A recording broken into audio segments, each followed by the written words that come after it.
নমস্কার বন্ধুরা, আর জি কুকিং চ্যানেলে আপনাদের সবাইকে স্বাগত। আজকে নিয়ে হাজির হয়ে গেলাম ঝিঙে আলু চিংড়ি মাছের রেসিপি নিয়ে। তো চলুন শুরু করা যাক। এখানে আলুগুলো একটু মোটা লম্বা করে কেটে নিয়েছি। ঝিঙেগুলোর খোসা ফেলে 4 টুকরো করে কেটে নিয়েছি। ঝিঙেগুলো কেটে আমি আর ধুইনি। এখানে নিয়েছি চিংড়ি মাছ। চিংড়ি মাছে কিছুটা লবণ আর হলুদ দিয়ে চিংড়ি মাছটা ভালো করে মাখিয়ে নিলাম। চিংড়ি মাছটা মাখিয়ে নিয়ে এক সাইডে রেখে দেব। এবার কড়াই গরম করে 3 চামচ পরিমাণে তেল দিয়ে তেলটা গরম হলে চিংড়ি মাছগুলো দিয়ে দিলাম। চিংড়ি মাছগুলোকে হালকা করে ভেজে নিয়েছি। চিংড়ি মাছ খুব কড়া করে ভাজলে শক্ত হয়ে যায়। চিংড়ি মাছগুলো ভেজে উঠিয়ে নিয়ে এলাম। এবার এই তেলের মধ্যে দিয়ে দেব কেটে রাখা আলু। আলুগুলোকে দেওয়ার পর একটু নাড়াচাড়া করে দেব। তারপর এখানে দিয়ে দেব সামান্য একটু লবণ। লবণটাকে দিয়ে নাড়াচাড়া করে আলুগুলোকে একটু লাল লাল করে ভেজে নেব। আলুগুলো ভাজা হতে থাক, ততক্ষণে মশলা করে নেব। একটা বাটির মধ্যে 1/2 চামচ হলুদ দিলাম, 1/2 চামচ ধনে গুঁড়ো, 1/2 চামচ লঙ্কার গুঁড়ো, ঝালটা যে যার স্বাদ অনুযায়ী দেবেন, আর সামান্য একটু কাশ্মীরি লঙ্কার গুঁড়ো। অল্প করে জল দিয়ে মশলাটাকে গুলে নেব। আপনারা চাইলে বাটা মশলা দিয়েও রান্নাটা করতে পারেন। মশলাটা এক সাইডে রেখে দেবো, আর এদিকে আলুগুলো বেশ লাল লাল করে ভাজা হয়ে গেছে। এখন আলুগুলোকে তেল ঝরিয়ে উঠিয়ে নেব। আমার খুব ঠান্ডা লেগেছে, তাই একটু অসুবিধা হচ্ছে, প্লিজ এটা অ্যাভয়েড করবেন।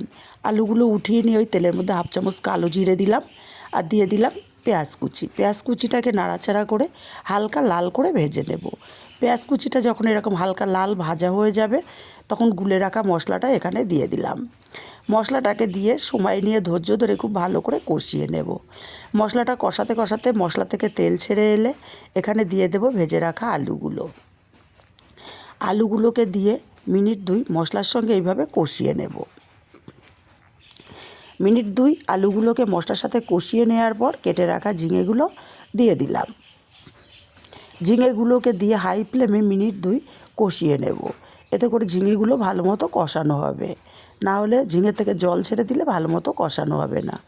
2 মিনিট হাই ফ্লেমে কষিয়ে নেওয়ার পর স্বাদ মতো লবণ দিয়ে দিলাম, আর ভাজা চিংড়ি মাছগুলো দিয়ে দিলাম। আবারও মিনিট 2 সময় নিয়ে ঝিঙে আর চিংড়ি মাছটাকে কষিয়ে নেব মশলার সাথে।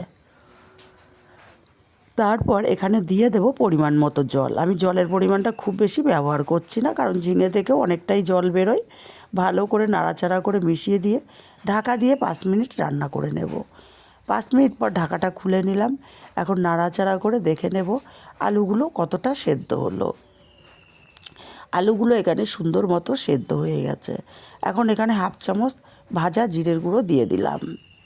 ভাজা জিরের গুঁড়োটাকে দিয়ে ভালো করে নাড়াচাড়া করে মিশিয়ে দেব। তারপর এখানে দিয়ে দেব 4 টুকরো করে কেটে রাখা টমেটো। টমেটোগুলো আগে দিলে গলে যেত, এটা গলে যাবে না, কিন্তু খেতে খুবই ভালো লাগবে। আবারও ঢাকা দিয়ে 2 মিনিট রান্না করে নেওয়ার পর ঢাকাটা খুলে নিয়েছি। এখন নাড়াচাড়া করে মিশিয়ে নামিয়ে নিলেই কিন্তু রেডি হয়ে গেল দারুণ স্বাদের ঝিঙে আলু চিংড়ি মাছের রেসিপি। রেসিপিটা কেমন লাগলো কমেন্ট করে জানাতে ভুলবেন না। ভালো লাগলে একটা লাইক দিতে ভুলবেন না।